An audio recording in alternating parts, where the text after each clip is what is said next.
How's that? Is that any better? Okay, so I got a mic, I got earphones in my head that I'm not used to wearing, and you guys are all muffled with the face mask, so this will be good.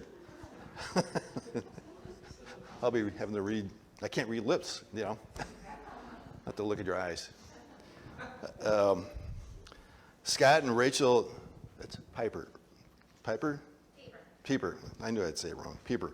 And their daughters, Sophie and Maria, have been visiting with us, and they've made it known that they would like to be part of the congregation here, so I wanted to let the church know and say we're grateful that you chose to be with us and look forward to working together in the kingdom. Thank you for your presence here. We're known your families a little bit, mom and dad, when years past, so looking forward to that relationship for a long time. So I wanted to let the church know that. And please speak up, raise your hand. If I don't see it, speak up. It's a class, so it's time to participate. I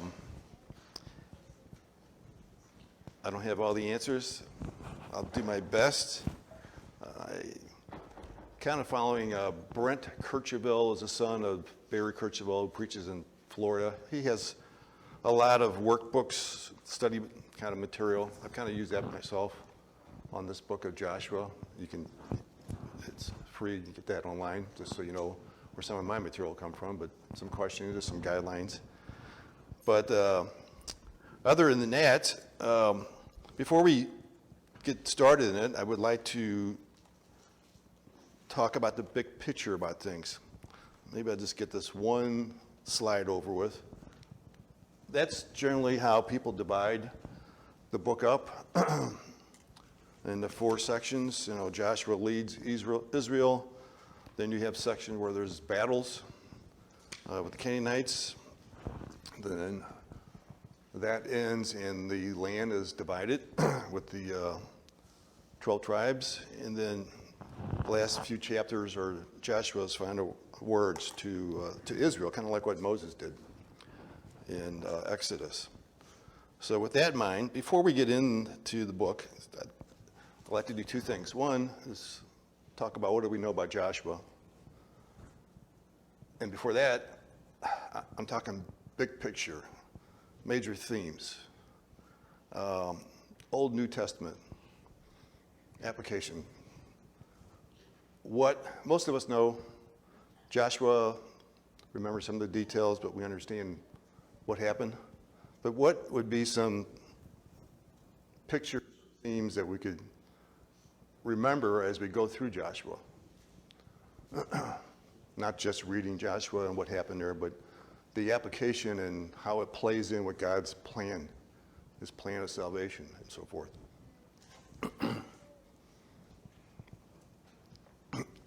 Yes. I don't know if this is what you're looking for, but when Moses was not able to go into the land, he took the Israelites into the land, and that was important because it was the fulfillment of the promise to Abraham. Okay. A couple things. One is the land promise, right? Yeah. That's a major theme, promises. We picked up, I think it's chapter 12 of Exodus, or Genesis in 15. God made promises to Abraham. Leave Ur, you're going to be a great nation, you're going to have this land I'm showing you, you're going to be blessed, and people are going to be blessed through you. We read in the New Testament how ultimately that seed came through Christ. So there was that 3 promises there, and one of them was the land. And that's what we're talking about here in Joshua, for one, for sure, the land. So this is a fulfillment of that promise, okay? When you talk about fulfillment of the promises, what are some other promises that have happened or things you can remember? Fulfillment of promises. I mentioned, what was one of the other 3?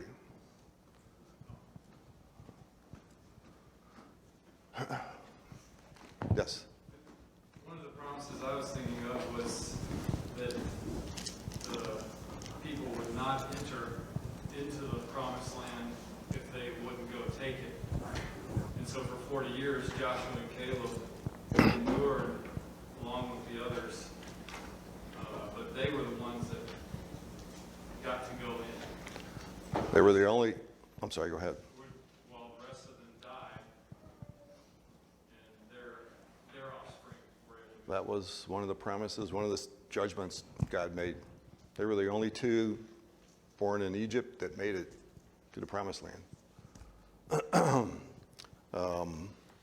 Yeah, you think of others. I was going to say the promise is necessarily go through that, but I was going to say it just goes to show like our obedience to God and what happens when we're obedient and what happens when we're disobedient. That's The blessings and the curses. curses. Big theme in the Bible, particularly in Joshua. I just mentioned one of the three, land. The other one was his descendants. All right,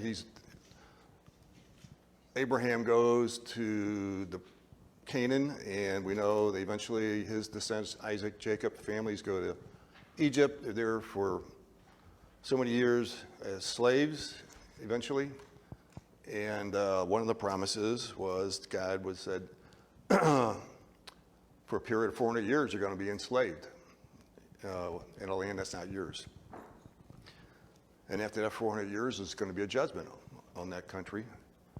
And there's going to be also, it picks up in Genesis 15:16, it says, then in the fourth generation, they will return here, talking about Canaan, from where they came from, Egypt, for the iniquity of the Amorite is not yet complete.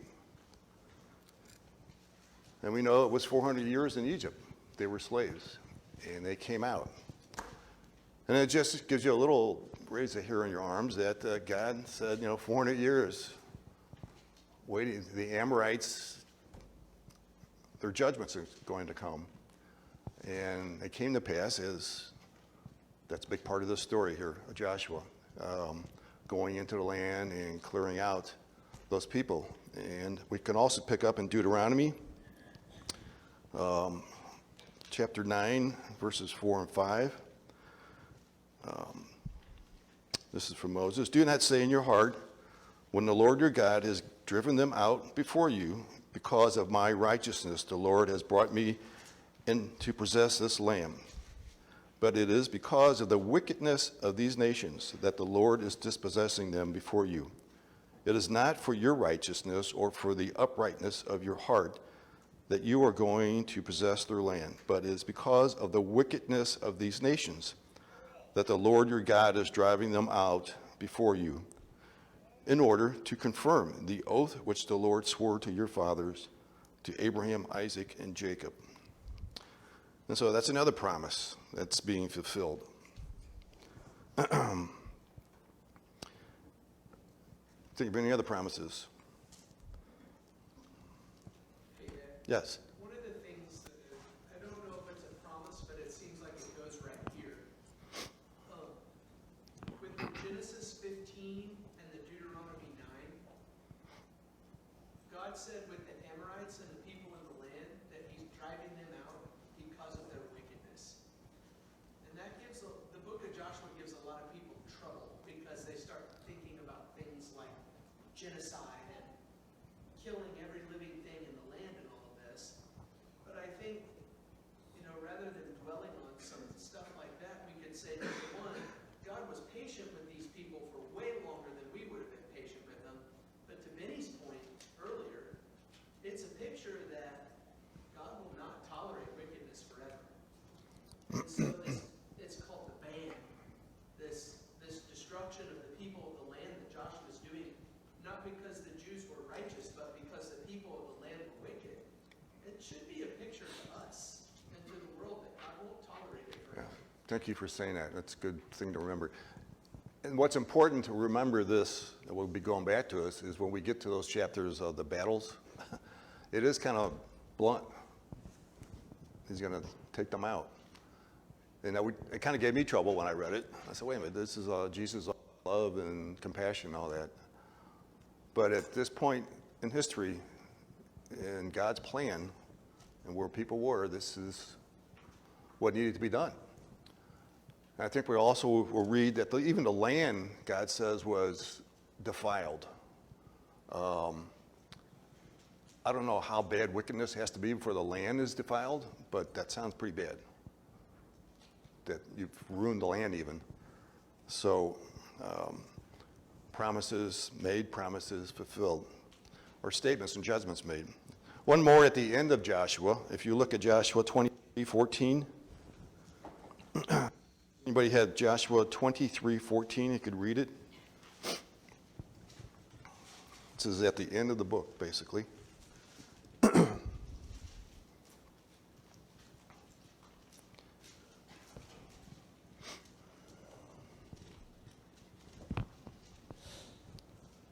now I am about to build the way of all the earth, and you know in your hearts and souls, all of you, that not one word is failed of all the good things the Lord your God promised concerning you.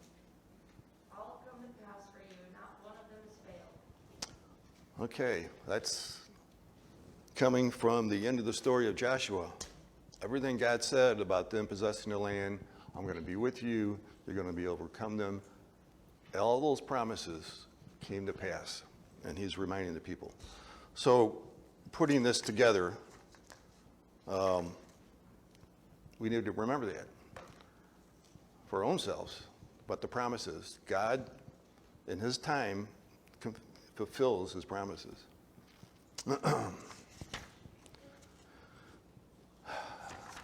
I'm a road contractor, don't some silly sign, if you pass the bond issue or something. It just comes to my mind. It was out there on the highway. So, that was a contractor joke. What other big things outside of promises? Big scheme where Joshua fits in.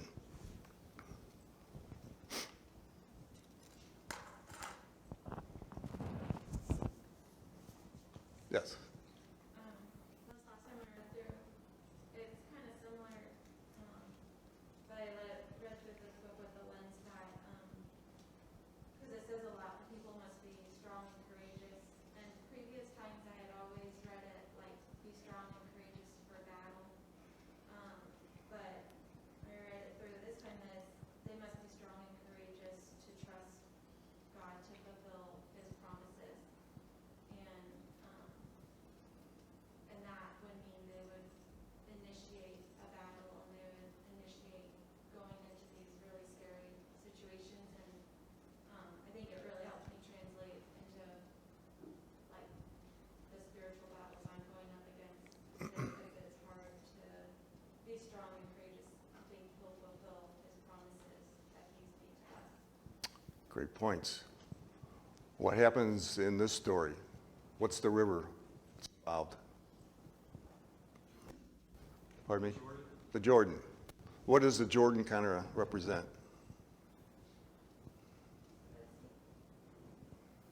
It's a boundary of the Canaanites. It's a boundary, okay, but it's, The new Exodus. I'm sorry?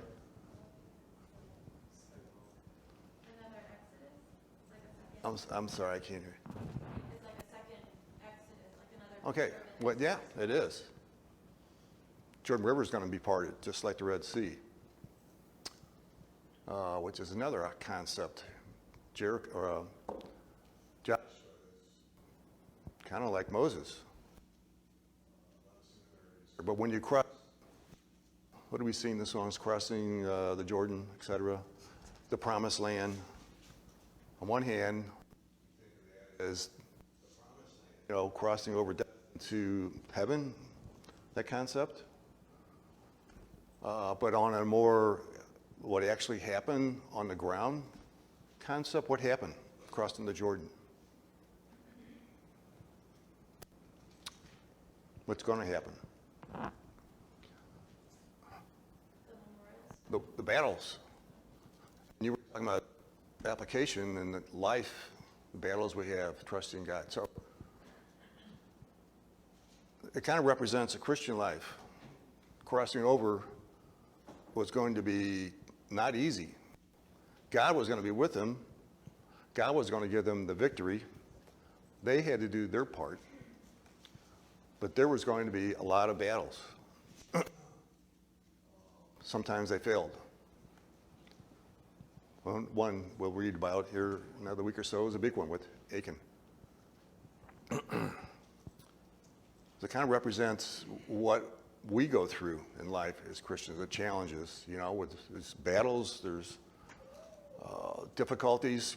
If you remember going over to the report about those people over there, spies, they're still there.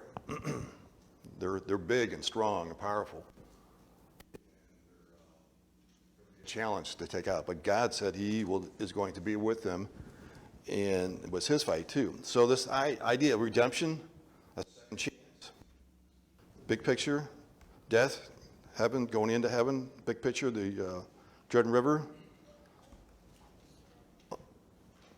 crossing the Jordan into Canaan, a place where the battles were, failures, things just what we all go through in life, hardships and struggles. Because Satan's out there as our enemy.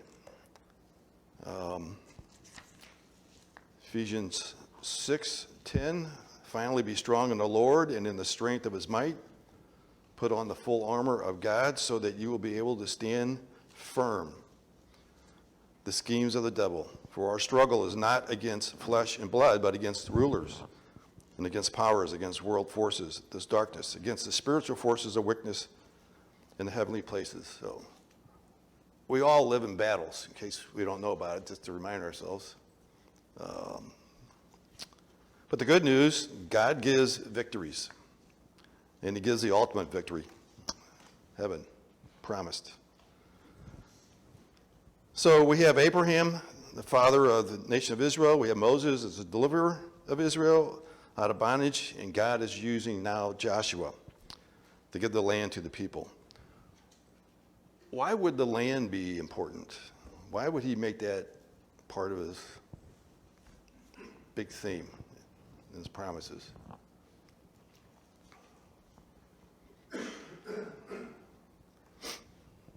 Yes.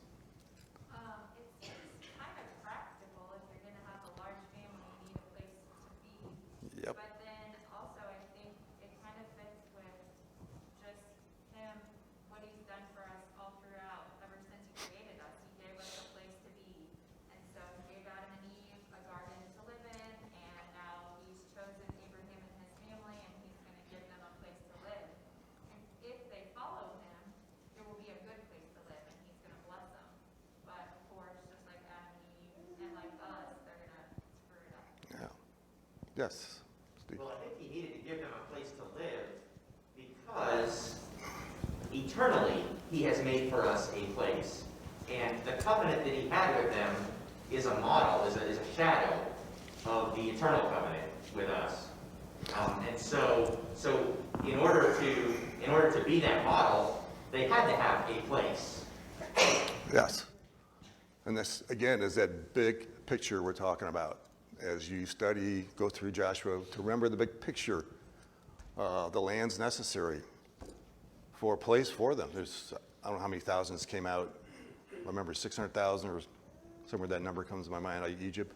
There's a whole nation. They need a place to go. They have the law now. They have civil law. They have worship law, ceremonial law. They need a place for all that to happen. And on top of that, Christ came out of that nation, of those people. He came out of that land. He was born there. His ministry was there. He died there. He raised there. So the land is important at that time, where God's plan was for man. I reckon this, because I was terrible in math in school, because I didn't do my homework. Arithmetic, algebra, whatever, any of them. If you don't do your homework this week, then everything next week and everything else builds on top of what you just learned. It's not like a history class. You can skip a chapter and go on to the next one. Math doesn't work that way. It all builds on top of it. And if you don't stay with it, you lose the foundation of what goes on way up here, and you can't do higher education and math. So I see this as building blocks. These are important for God's eternal plan and where he's taking man. Where Christ fits in, where the land fits in, where the spiritual land fits in, our home in heaven. So God's calling these people to have a deeper faith, to be strong, to be courageous. And the question is, are we listening? Because that's the theme of this book, for one. What do we know about Joshua?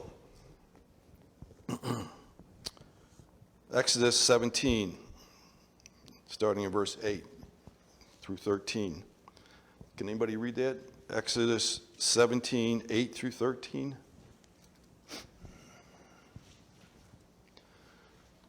Let's look at what we know about Joshua before the book of Joshua to kind of get an idea of how God prepared him to lead Israel.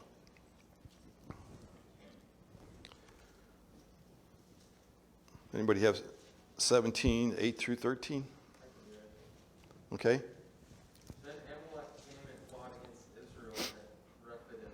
So Moses said to Joshua, choose men for us and go out, fight against Amalek. Tomorrow I will station myself on the top of the hill with the staff of God in my hand. Joshua did as Moses told him and fought against Amalek. And Moses, Aaron, and Hur went up to the top of the hill. So it came about when Moses held his hand up that Israel prevailed, and when he let his hand down, Amalek prevailed. But Moses' hands were heavy. Then they took a stone and put it under him, and he sat on it. And Aaron and Hur supported his hands, one on one side and one on the other. Thus his hands were steady until the sun set. So Joshua overwhelmed Amalek and his people with the edge of the sword. Okay. What did this experience teach or show Joshua and to help prepare him for the future?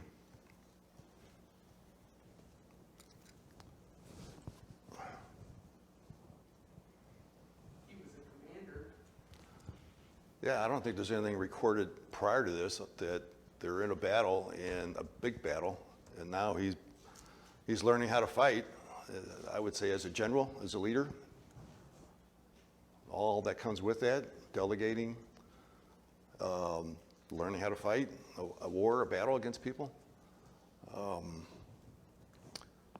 That was going to come in handy because he's going to be doing a lot of that down the road. Yes? Showing that he had nothing to do with it. It was God. Moses' hands lowered, he lost. It was not him winning the battle, it was God. Okay, but does that mean they could just lay down the swords and do anything, not do anything? No. They had to do their part, but they would look up and see Moses with the hands. Your first thing would be, Moses, that's the one that's helping the battle, but we all know that it was God through Moses, like you're saying, that he learned that he needed God. Moses had God on his side and for Israel's side to win that battle. Yes. Well, I feel like it also is a real simple sign of how obedience is everything. You know, raise your hands, keep them up, and I'll see to it that you win. If you lower your hands, I mean, it seems so simple, but he just wants us to do what he asks. Certainly helped inspire Joshua with the faith that he showed later when the spies went into the land. And all 12 spies came out and said exactly the same thing. These people are too strong for us. And Joshua and Caleb said, but that's okay because God's fighting for us. Right. And Joshua now, knew that completely. He'd seen a victory that he wasn't going to win, but God won. That's a good point. This all happened before the 10 spy story. I guess the other spies didn't take this battle to heart, what was going on here. The people saw Joshua as a warrior in his leadership. Bottom line is, I think he learned, don't go to war without God on your side. In Exodus 24, 13. I'll read this one. So Moses arose with Joshua, his servant, and Moses went up to the mountain of God. But to the elders he said, wait here for us until we return to you. And behold, Aaron and Hur are with you. Whoever has a legal matter, let him approach them. Then Moses went up to the mountain, and the cloud covered the mountain. The glory of the Lord rested on Mount Sinai, and the cloud covered it for 6 days. And on the seventh day he called to Moses from the midst of the cloud. And to the eyes of the sons of Israel, the appearance of the glory of the Lord was like a consuming fire on the mountaintop. Moses entered the midst of the cloud as he went up into the mountain, and Moses was on the mountain for 40 days and 40 nights. Now, this is mainly talking about Moses, but Joshua was there. Joshua, the mountain, Joshua and Moses goes up. It sounds like, Moses goes further because it's a one-on-one with God, but the people are down there in the valley, more or less. They see this glory of the Lord. How much more does Joshua see it? He's almost like firsthand. What impression would that make upon you if you were in his shoes? What would you think about God?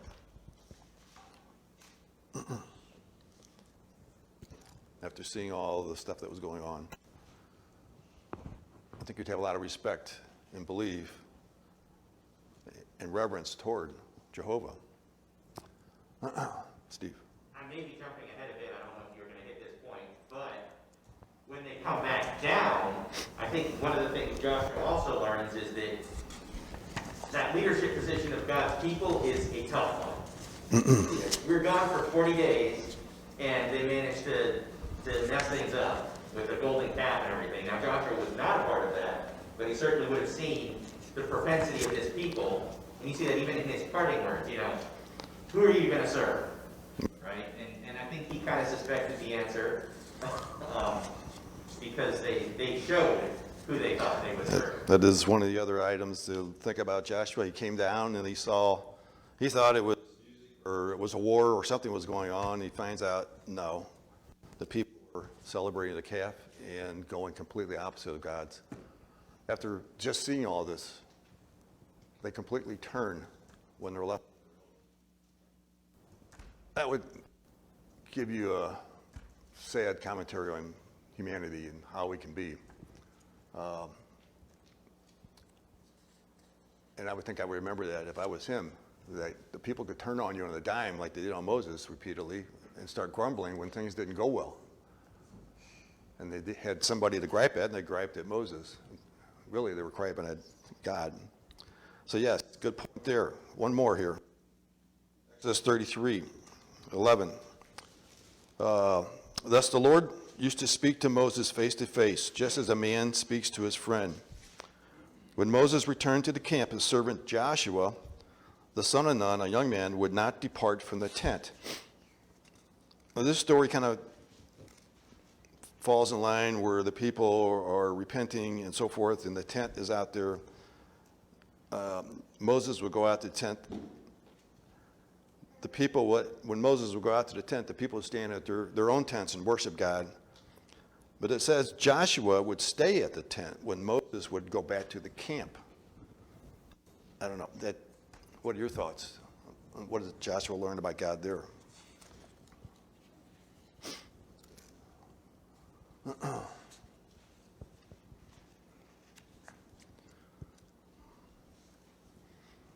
you got to be in God's presence, it's like you said, that would make a major impression.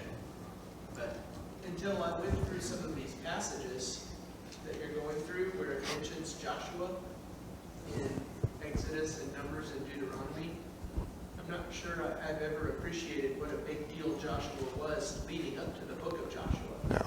It seems like he was, Moses gets all the spotlight, but Joshua was always there in all of the big stuff. Joshua was, yeah. He was Moses' servant. He was a servant. The name servant, I think Bob mentioned servant in his prayer. He was a servant, but he was there in a lot of things that went on with Moses. I don't know, being at the tent, staying there, it seems like God was on the mountain and all that. glory and whatnot. Now he's at the tent where people could go, where Moses would go. There seems to be a more personable relationship there with God being compared to on the mountain where you're afraid to go to. You could be at the camp, at the tent where God spoke to Moses. I don't want to make too big of a deal of that.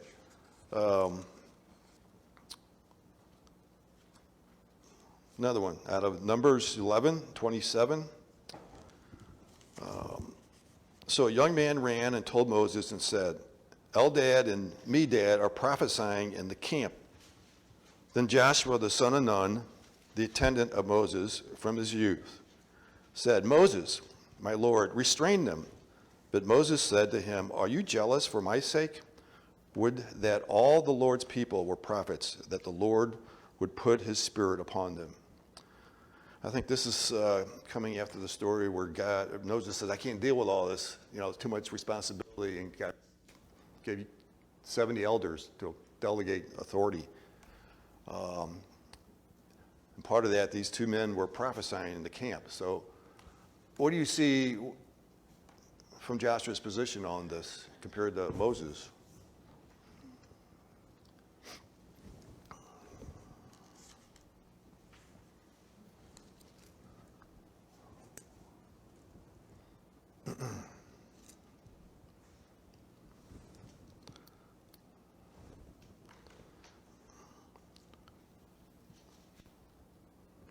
How about the fact that this isn't all about Moses?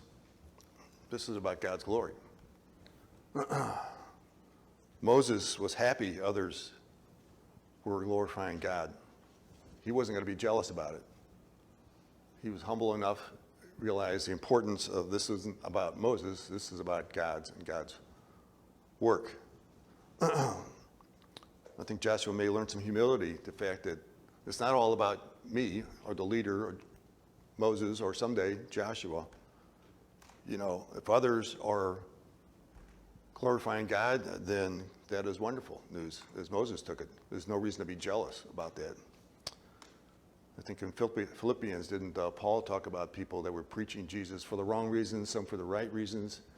He didn't really care as long as Jesus was being preached. Okay.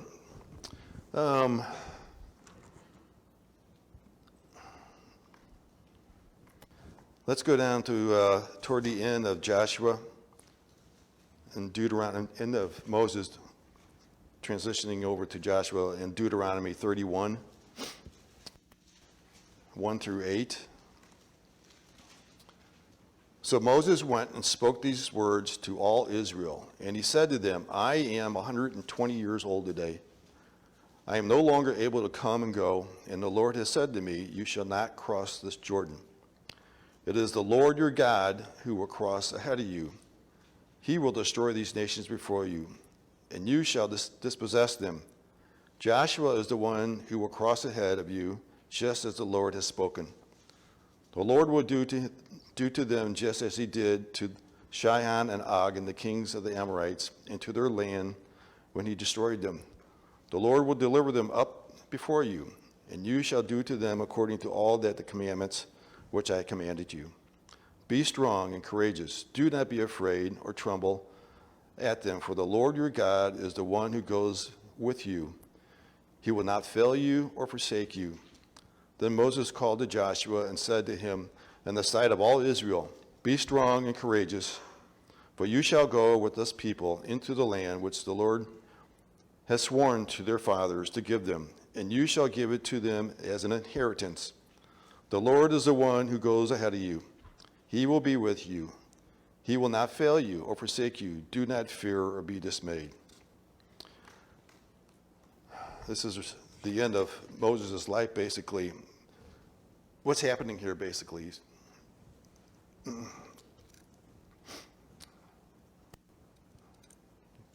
the torch. Passing the torch. It's like an inauguration in front of everybody. Everybody understands that the torch is being passed on in front of the priest, in front of the people, the congregation. Moses is full-heartedly giving his heart to Joshua and to let the people know that this is where we're going forward. Obviously, Joshua, how would Joshua feel? How would this help Joshua? Because Moses died shortly after this.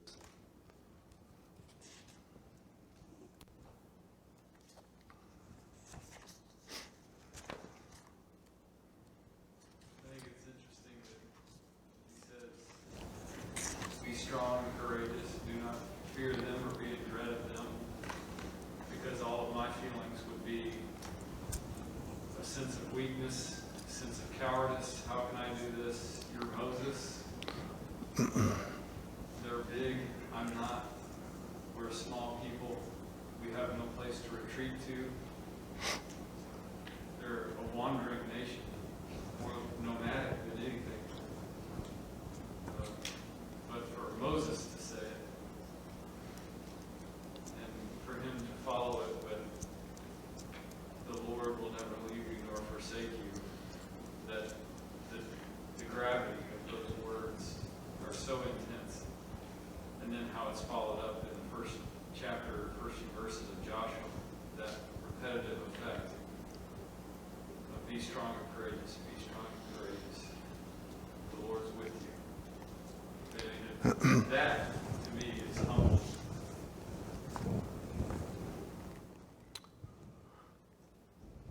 Yes.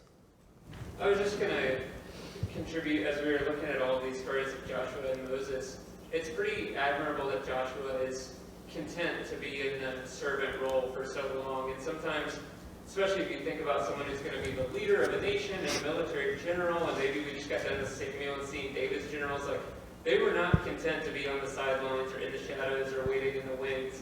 They wanted action now. And Joshua was very patient in learning from Moses and taking over when the time was right and trusting God all the way, which I think really stands out. Yeah, I think Joshua could have gone another 120 years to let Moses be in command. That would be a huge, how can I fill in Moses' shoes? How in the world can I take those shoes on? And then they got this huge project to do. How would I be able to do that? I mentioned before, I think just a couple weeks ago, my dad died when I was 20, and I was just a snot-nosed kid in college. And when my dad died, those feelings came to me like my dad had a family, he raised kids, was a lawyer, had a job, had all these responsibilities. He was mature. I was a kid. I was not a mature 20-year-old. How could I ever fill those shoes? How could I ever have a family? How could I ever have children, responsibility? Could never do that. I don't know how many 20-year-olds feel that way, but Moses did everything he could, and God did everything he could to help Joshua feel that you can do this, plus the encouraging words to be strong and courageous. Yes.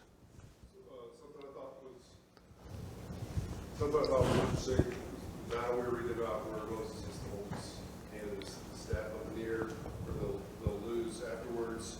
The few verses following that, the Lord tells Moses to write down the events of what took place here, and then just recite it into Joshua's ear repeatedly. It's just cultivation started early for his confidence. Because not only does he have a big task ahead of him, he has to also gain the credibility of the people he's leading at the same time. So, from a young youth being around Moses, constantly seeing all this, and because down the road, God has a plan for him to take over and to do the next phase. And let's talk about that. We got, I think, some time. Let's read Joshua chapter 1, 1 through 9. Possibly the most important verses in the book. Certainly important.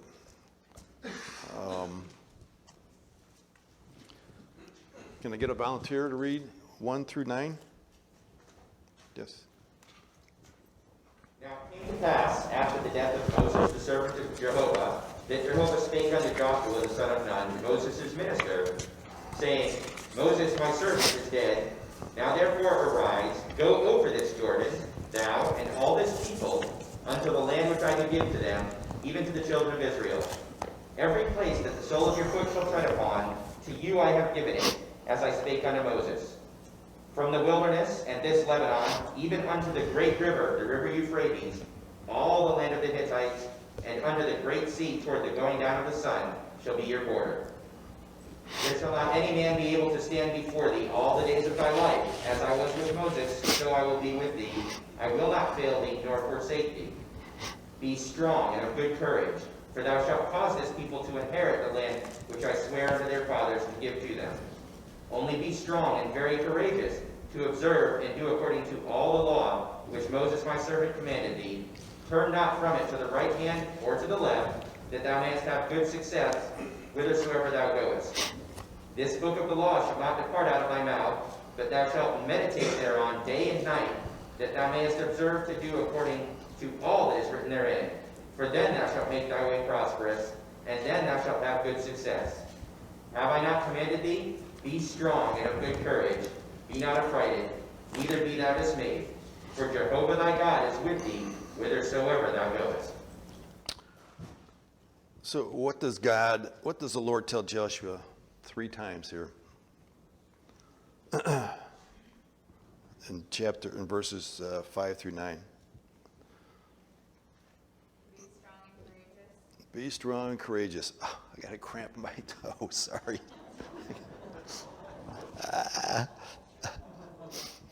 Go away.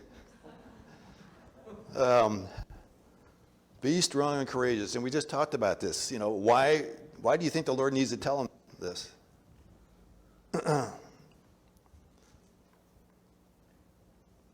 We just heard Moses saying it. Maybe he's more of a timid man. I'm sorry? Maybe he is more of a timid man. Okay.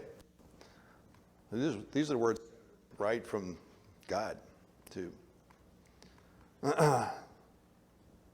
Why else? Yes.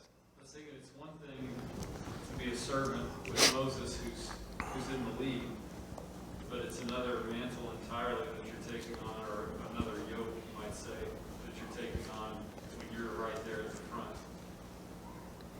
front.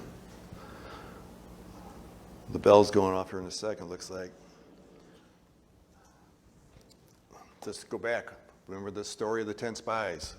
He knows what's on the other side of the river. Those things were true what they said.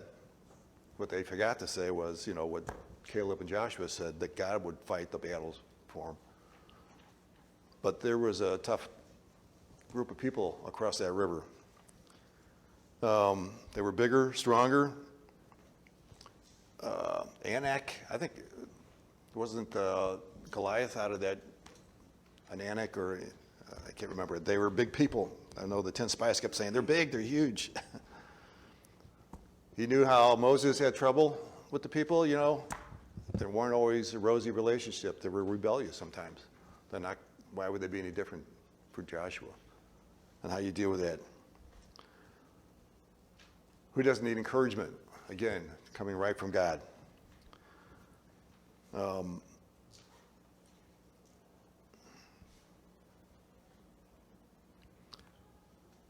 Faith is never easy. There's always forces trying to make things difficult. We've got the same call as Israel had, to keep our eyes on God and to Jesus and not the difficulties. So we will finish here. We'll pick up again next week, but we will stay on chapter 1 and then chapter 2. Thank you for your comments.